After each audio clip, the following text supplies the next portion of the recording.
Halo semuanya, siapa di sini yang sering ngerasa ngatur uang itu ribet, atau capek, atau malah bikin kepala kalian mumet? Kadang kita udah niat banget pengen hemat, pengen ngatur keuangan supaya lebih rapi, tapi pas di tengah jalan kok jadi nyerah karena ngerasa terlalu ribet. Nah, di video kali ini kita bakal bahas cara-cara santai, effortless, lazy, tapi smart untuk mengatur keuangan. Ini nggak bakal bikin kalian stres, tapi tetap realistis dan pastinya efektif. Let's go, kita bahas. Cara yang pertama yaitu pakai auto debit. Auto debit itu adalah salah satu solusi paling effortless ya buat kalian yang males ribet dan takut lupa nabung. Karena sistem ini bikin sebagian uang gaji kalian itu langsung masuk ke tabungan atau investasi tanpa kalian harus mikir atau bolak-balik transfer setiap bulan. Nah, kenapa ini efektif dan efisien? Karena kalian cuma perlu sekali setting aja, habis itu jalan sendiri. Terus juga cara ini menghindarkan kalian dari godaan menggunakan uang yang seharusnya ditabung. Dan yang paling penting, kalian bakal tetap ada progres finansial meskipun kalian itu orangnya bukan yang disiplin banget gitu. Nah, cara kerjanya gini. Kalian bisa pilih bank atau aplikasi yang mendukung sistem auto debit ini, misalnya Genius, Dana, OVO, ataupun bank digital lainnya. Setelah itu, tentukan jumlah yang mau kalian tabung atau investasikan setiap bulan, misalnya 500.000. Dan tinggal set tanggal auto debit pas gaji kalian masuk, biar uangnya langsung kepisah tuh sebelum kalian sempat lapar mata. Contoh deh, misalnya kalian itu setting auto debit 500.000 per bulan. Dalam setahun aja, tanpa sadar kalian udah punya 6 juta di rekening tabungan. Sementara kalau kalian biarkan itu di rekening biasa, mungkin uangnya udah habis nggak jelas buat jajan kopi atau minuman manis, ataupun belanja barang impulsif, iya kan? Dan keuntungan lain dari cara ini, auto debit ini bisa dipakai untuk bayar investasi reksadana, ataupun cicilan yang produktif ya. Terus juga kalian jadi nggak perlu mikir setiap bulan, pokoknya uang tabungan kalian, uang investasi kalian tetap aman dan tumbuh. Next, cara yang kedua, pisahkan rekening kalian. Punya 2 rekening atau lebih, itu adalah strategi simple tapi super ampuh buat ngatur keuangan tanpa ribet. Jadi, 1 rekening buat kebutuhan harian, dan satunya lagi buat nabung atau keperluan masa depan. Dengan begini, uang tabungan kalian gak akan tersentuh tanpa sengaja. Kenapa cara ini efektif? Karena dengan begini, kalian mengurangi risiko uang tabungan kalian itu bocor gara-gara impulsif, gara-gara belanja impulsif. Terus secara nggak langsung, kalian juga mengajarkan dan membiasakan diri kalian untuk disiplin, tapi nggak pakai capek. Dan secara psikologis juga ini lebih ringan rasanya, karena kalian akan melihat uang kebutuhan dan tabungan itu sudah terpisah. Nah, cara setting rekening yang terpisah supaya lebih efektif, gini nih. Yang pertama, cari bank tanpa biaya admin buat rekening kedua, misalnya bank digital kayak Genius, atau Cbank, atau Line Bank, atau apapun deh terserah. Setelah itu, gunakan rekening utama buat pengeluaran harian, kayak buat bayar tagihan, buat belanja, dan jajan misalnya. Dan rekening yang kedua khusus buat tabungan. Kalau bisa sih, hindari punya kartu ATM buat rekening ini ya, biar nggak gampang diambil. Dengan cara ini, kalian nggak ada lagi tuh alasan yang namanya kehabisan uang buat kebutuhan penting, karena udah terorganisir. Selain itu juga, uang kalian yang buat tabungan nggak akan terganggu sama pengeluaran dadakan. Sebagai contoh deh, misalnya kalian itu gajinya 5 juta. 4 juta untuk rekening utama, untuk kebutuhan sehari-hari, dan 1 juta sisanya langsung masukin ke rekening kedua. Uang di rekening kedua aman, dan kalian nggak tergoda pakai uang itu untuk beli barang yang sebenarnya nggak kalian butuhkan. Kalau kalian mau lebih canggih lagi, tambahin deh fitur auto transfer dari rekening utama ke rekening kedua. Jadi tabungan kalian tetap jalan walaupun kalian itu lagi males atau lupa gitu. Lanjut, cara yang ketiga, gunakan fitur roundup. Fitur roundup ini cara nabung yang juga effortless dan gak berasa. Jadi setiap kali kalian belanja, jumlah transaksi kalian itu otomatis dibulatkan ke atas. Dan sisa uang dari pembulatan itu langsung masuk ke tabungan atau investasi.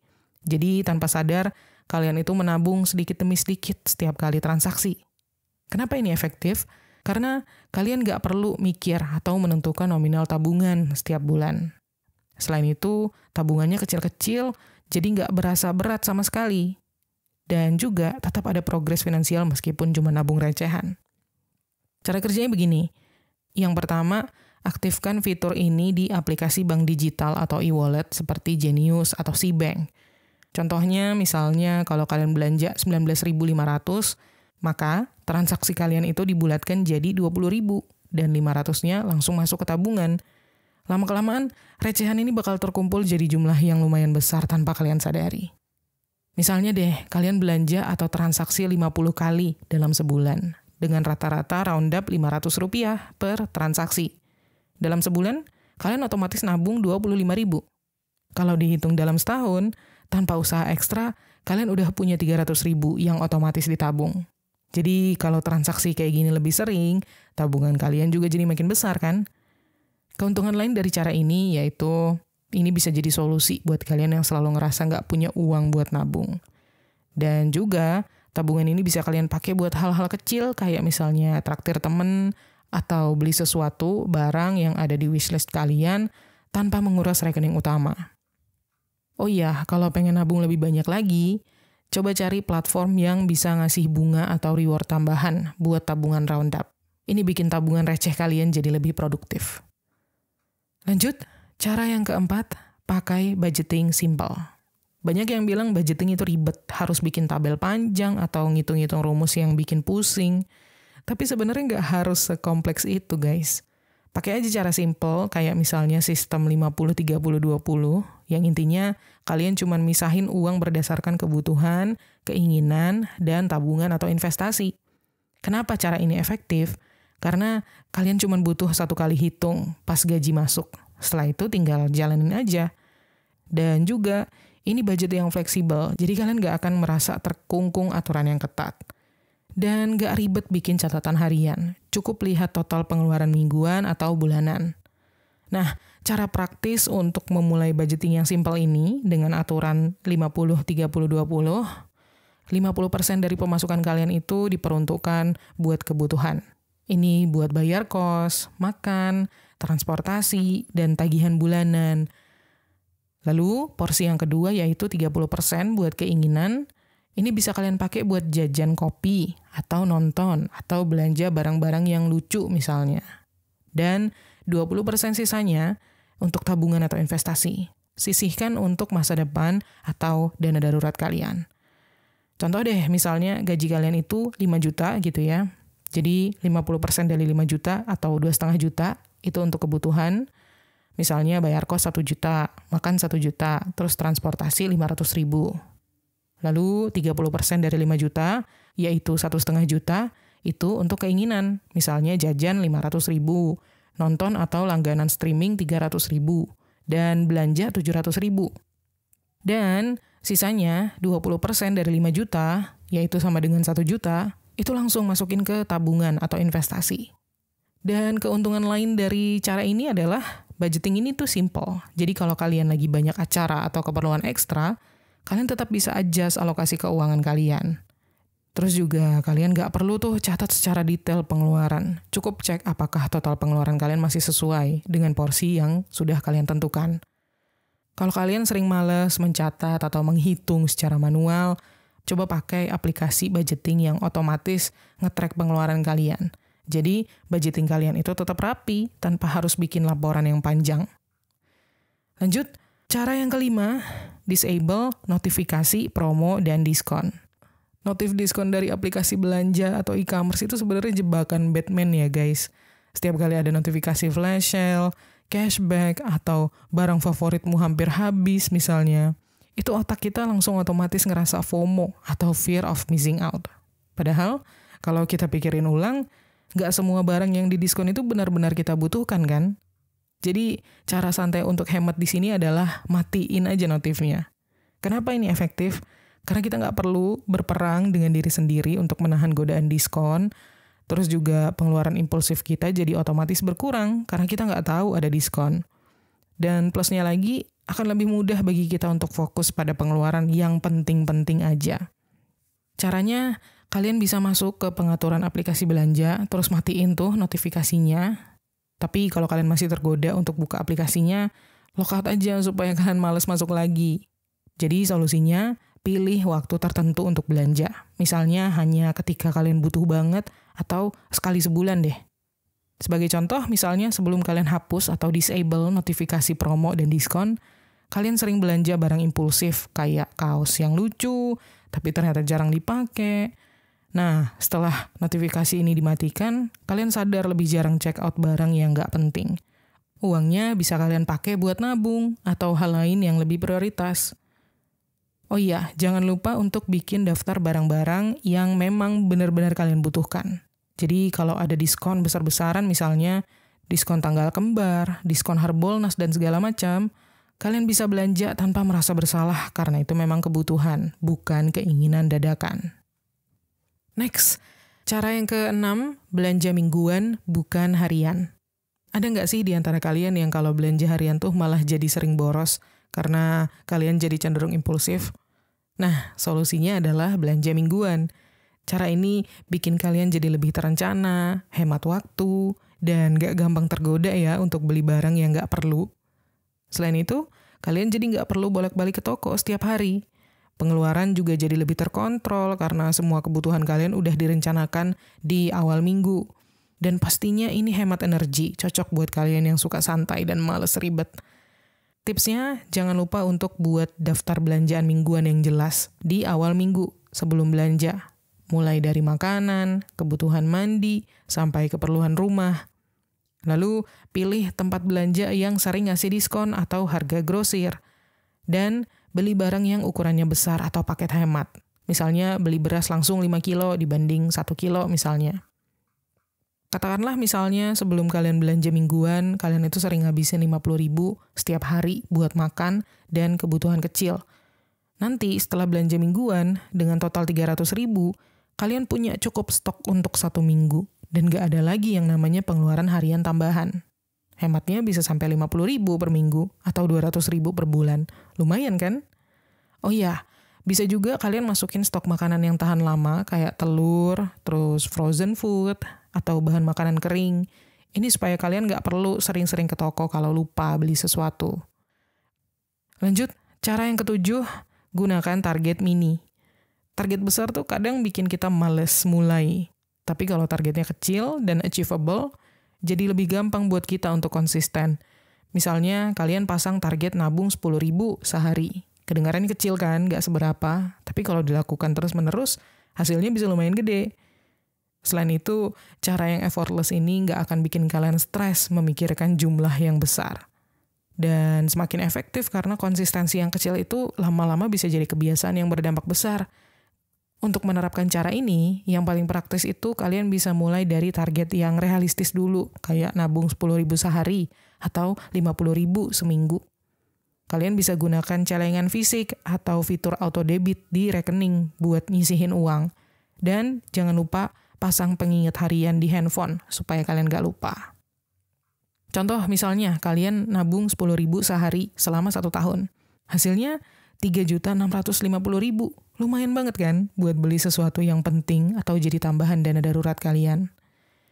Oh iya, sesekali kasih reward ke diri kalian sendiri kalau target mini ini tercapai. Misalnya setelah konsisten nabung selama 3 bulan, pakai sedikit uang itu untuk hal yang bikin kalian happy, supaya kalian tetap termotivasi. Next, cara yang ke-8, manfaatkan limit e-wallet. Zaman sekarang, e-wallet itu sering jadi sumber kebocoran uang kita karena saking gampangnya dipakai. Solusinya apa? Atur limit pengeluaran mingguan atau bulanan kalian. Dengan limit ini, kalian otomatis lebih hemat tanpa harus ngitung-ngitung setiap transaksi. Dan juga kalian gak perlu mencatat manual karena limitnya udah ngatur sendiri. Terus juga lebih gampang untuk ngontrol belanja, terutama untuk hal yang gak penting. Dan top up e-wallet kalian jadi lebih terencana, gak asal isi saldo terus habis gitu. Nah, cara yang paling praktis adalah pertama-tama tentukan dulu budget mingguan atau bulanan kalian untuk e-wallet, misalnya 300.000 seminggu. Lalu, top up e-wallet kalian sesuai dengan budget itu, dan jangan tambah saldo lagi sebelum minggu berikutnya. Dan gunakan e-wallet khusus hanya untuk pengeluaran harian, misalnya buat makan atau transportasi. Contoh nih, misalnya kalian itu sering top up GoPay 100.000 setiap 2 hari, karena nggak sadar habis buat pesan makanan gitu. Nah, nanti kalau kalian udah atur limit misalnya 300.000 per minggu, kalian bakal jadi lebih mikir setiap kali mau check out, ya kan? Dan hasilnya, pengeluaran bulanan kalian turun drastis tanpa terasa ribet. By the way, bisa juga gunakan fitur reminder atau pengingat di aplikasi e-wallet, supaya kalian notice kalau saldo kalian udah hampir habis. Ini bakal bikin kalian lebih hati-hati lagi tanpa harus ngecek manual setiap saat. Lanjut, cara yang ke-9, minimalisir barang yang gampang rusak. Beli barang murah itu memang kadang bikin kita puas di awal, tapi kalau itu barang cepat rusak, ujung-ujungnya malah ngeluarin lebih banyak uang kan buat beli lagi. Jadi coba deh mulai pakai mindset pilih barang yang berkualitas, yang tahan lama, daripada yang murah. Memang mungkin harganya sedikit lebih mahal, tapi kalau untuk jangka panjang justru kalian jadi lebih hemat. Kenapa ini efektif? Karena yang pertama, kalian jadi nggak perlu repot sering-sering belanja barang yang sama. Terus juga jadi lebih hemat waktu dan uang karena kualitasnya kan lebih tahan lama. Dan barang yang berkualitas itu biasanya punya garansi. Jadi kalau rusak masih bisa diklaim.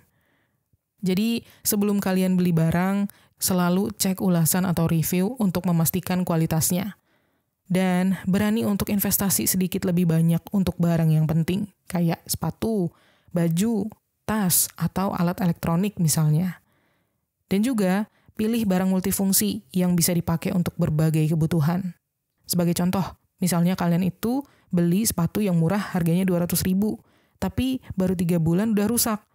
Akhirnya kan kalian jadi harus beli lagi tuh dengan harga yang sama. Totalnya jadi 400.000 dalam setahun. Bandingin kalau kalian beli sepatu yang berkualitas, harganya mungkin 500.000, tapi bisa tahan dipakai sampai 2 atau 3 tahun. Hasilnya lebih hemat dan gak bikin kalian repot kan ngeluarin banyak duit. Dan untuk barang elektronik, beli yang punya fitur hemat energi supaya pengeluaran listrik kalian juga nggak melonjak. Plus, jangan lupa rawat barang kalian supaya lebih awet. Next, cara yang ke-10, simpan receh digital. Kadang kita ngerasa investasi itu berat dan harus dimulai dengan nominal yang besar. Padahal ada loh cara yang simpel banget, simpan receh digital. Banyak banget aplikasi yang sekarang bisa bikin kita mulai investasi dari nominal yang kecil, bahkan dari 10.000 aja. Atau malah mulai dari 5.000 aja buat nabung emas.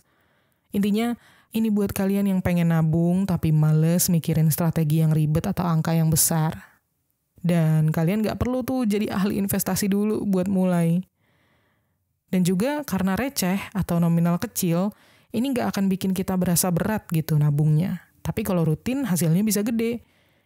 Caranya supaya semakin praktis kayak gini. Pertama-tama, pakai aplikasi investasi receh, kayak misalnya Bibit, Ajaib, atau aplikasi bank digital yang punya fitur investasi otomatis. Setelah itu, pilih reksadana atau instrumen lain yang minim risiko, yang cocok buat pemula. Dan aktifkan fitur auto debit dari saldo rekening atau e-wallet kalian. Misalnya, kalian bisa sisihkan 10.000 setiap kali belanja di e-wallet. Dalam sebulan aja, dengan 20 kali transaksi, kalian udah nabung 200.000 kan? Nah, kalau ini dilakukan dalam setahun, hasilnya 2,4 juta. Dan itu belum termasuk return investasi kalian. Oh iya, jangan lupa untuk pantau sesekali hasil investasi kalian, supaya kalian tetap tahu progresnya ya. Tapi jangan terlalu sering ngecek juga, biar nggak stres sama naik turunnya nilai investasi. Next, cara yang ke-11, cheat day sesekali. Ngatur keuangan secara ketat terus-terusan itu bisa bikin capek, bahkan kadang malah berujung impulsif. Jadi solusinya, kasih diri kalian cheat day keuangan. Tapi cheat day ini harus terkontrol ya, supaya tetap aman untuk dompet kalian. Kenapa cheat day ini tetap efektif untuk membangun keuangan yang lebih baik? Karena kita bisa tetap waras dengan adanya ruang untuk self-reward. Terus juga jadi nggak perlu ribet mikirin pengeluaran karena udah ada jatah khusus. Dan cheat day ini juga bikin kita lebih termotivasi untuk tetap konsisten di hari-hari lainnya. Jadi, cara praktisnya adalah yang pertama, tetapkan anggaran cheat day kalian. Misalnya 100.000 buat seminggu atau 500.000 buat sebulan. Setelah itu, gunakan cheat day ini untuk hal yang benar-benar bikin kalian happy. Misalnya seperti makan di tempat makan favorit kalian atau beli barang kecil yang kalian incar. Tapi jangan pernah melebihi anggaran cheat day yang sudah kalian tentukan. Contoh, misalnya kalian kasih budget 200.000 untuk cheat day di setiap akhir bulan. Nah, dengan uang itu, kalian bisa makan di tempat atau kafe yang hits atau beli tiket nonton film yang kalian suka. Tapi setelah cheat day itu selesai, langsung balik lagi ke pengeluaran normal. Jangan terus-terusan cheat day. By the way, pakai cheat day ini sebagai motivasi. Jadi kalau kalian berhasil hemat sesuai rencana selama sebulan, kalian berhak kasih diri sendiri reward kecil. Ini bikin keuangan lebih seimbang tanpa kehilangan kesenangan. Lanjut, cara yang ke-12, bayar dulu yang pasti-pasti. Kalau kita udah gajian, sering banget kan ada godaan dari promo-promo atau wishlist barang yang udah lama diincar. Tapi kalau kita nggak hati-hati, gaji kita bisa habis duluan sebelum kebutuhan yang penting terpenuhi. Solusi santainya gimana? Langsung bayar kewajiban dulu, kayak tagihan listrik, atau pulsa, atau cicilan, maupun uang kos-kosan. Intinya, beresin dulu yang pasti-pasti supaya kalian gak stres di belakang. Kenapa cara ini efektif? Karena kalian jadi gak perlu ribet mikirin tagihan mendekati deadline. Kalian jadi terhindar dari biaya denda atau bunga karena telat bayar. Dan kalian juga jadi tahu sisa uang untuk pengeluaran lain setelah kewajiban kalian sudah terpenuhi. Tips praktis untuk menerapkan cara ini adalah dengan bikin daftar tagihan bulanan yang harus dibayar dan prioritaskan itu setiap kali gajian. Bisa juga gunakan fitur auto debit di rekening atau e-wallet supaya lebih gampang dan kalian gak lupa. Dan pasang reminder di handphone untuk bayar tagihan yang gak bisa auto debit, seperti misalnya uang kosan atau iuran lainnya. Contoh nih, misalnya gaji kalian itu 5 juta dan kewajiban bulanan kalian adalah 2 juta. Cicilan motor, listrik, uang kosan misalnya. Nah, langsung deh tuh bayar semuanya begitu kalian gajian. Sisanya yaitu 3 juta bisa kalian pakai untuk kebutuhan sehari-hari atau nabung. Dengan cara ini, kalian gak perlu khawatir uangnya keburu habis buat hal yang gak penting. Bisa juga pakai aplikasi manajemen keuangan yang bisa ngelist dan ngatur jadwal pembayaran tagihan supaya kalian semakin gampang dan anti ribet. Next, cara yang ke-13, pakai challenge yang simple. Gak cuma olahraga dan diet aja ya yang ada challenge-nya. Keuangan juga punya challenge yang asik, kayak misalnya no spend day atau 30 days saving challenge. Konsepnya sederhana, aturan kecil yang bikin kita bisa lebih hemat dan nabung secara rutin. Dan serunya, ini bisa jadi kebiasaan yang baik tanpa kita ngerasa terpaksa. Terus juga, kita jadi gak perlu ngatur keuangan terlalu detail. Cukup ikutin aturan challenge aja. Dan ini bikin kita jadi lebih mindful ya sama pengeluaran tanpa harus menghitung secara detail setiap hari. Dan challenge keuangan itu juga bikin hemat jadi terasa fun ya dan gak membosankan, gak monoton.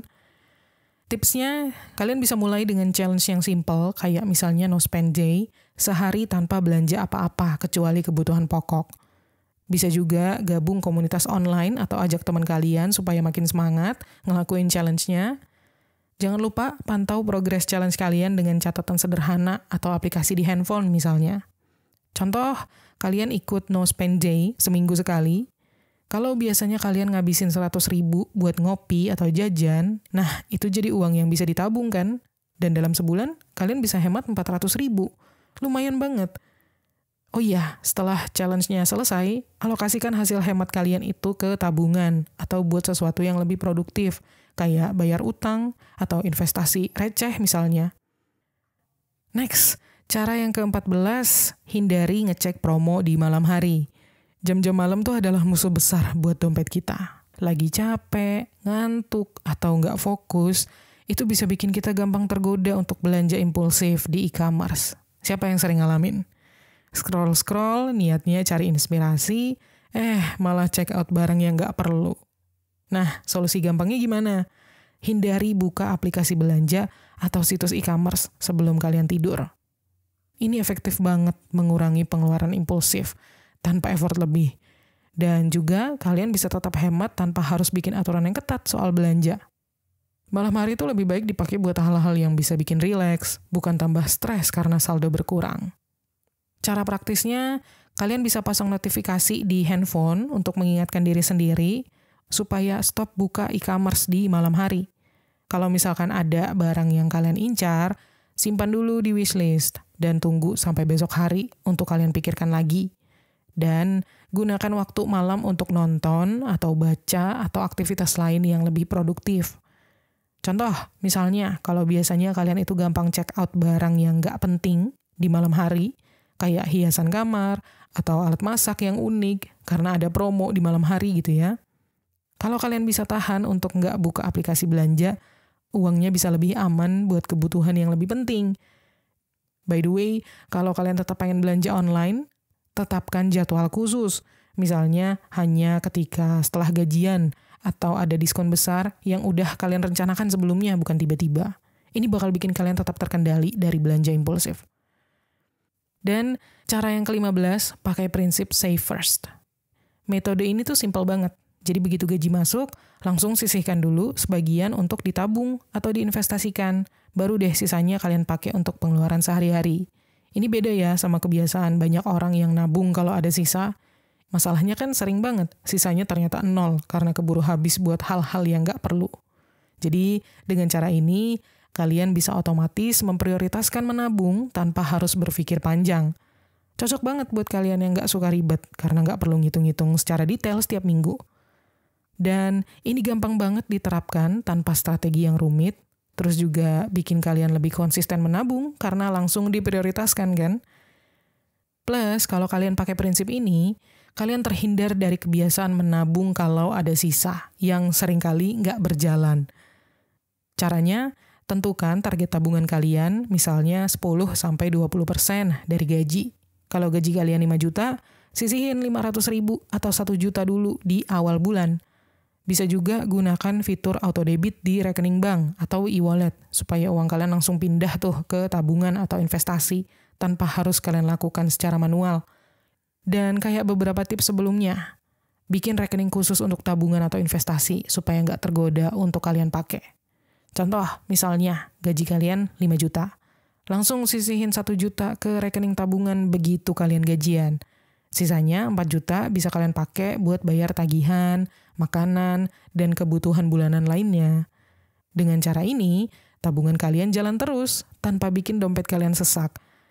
Oh iya, jangan lupa pasang nama unik di rekening tabungan kalian, kayak misalnya liburan akhir tahun 2025 atau rumah masa depan, supaya kalian makin semangat lihat tabungan itu bertambah. Jadi itu dia beberapa cara effortless atau males tapi efektif buat kalian yang pengen keuangan lebih teratur sekaligus bisa menabung tanpa pusing. Intinya nggak semua strategi ngatur duit itu harus ribet. Banyak kok cara simpel yang justru lebih gampang dijalanin dan hasilnya juga nggak kalah keren. Dari semua tips tadi, mana nih yang paling cocok sama gaya hidup kalian? Atau mungkin kalian punya trik santai lain untuk mengatur keuangan dan menabung? Coba share di kolom komen ya, supaya kita semua sama-sama belajar.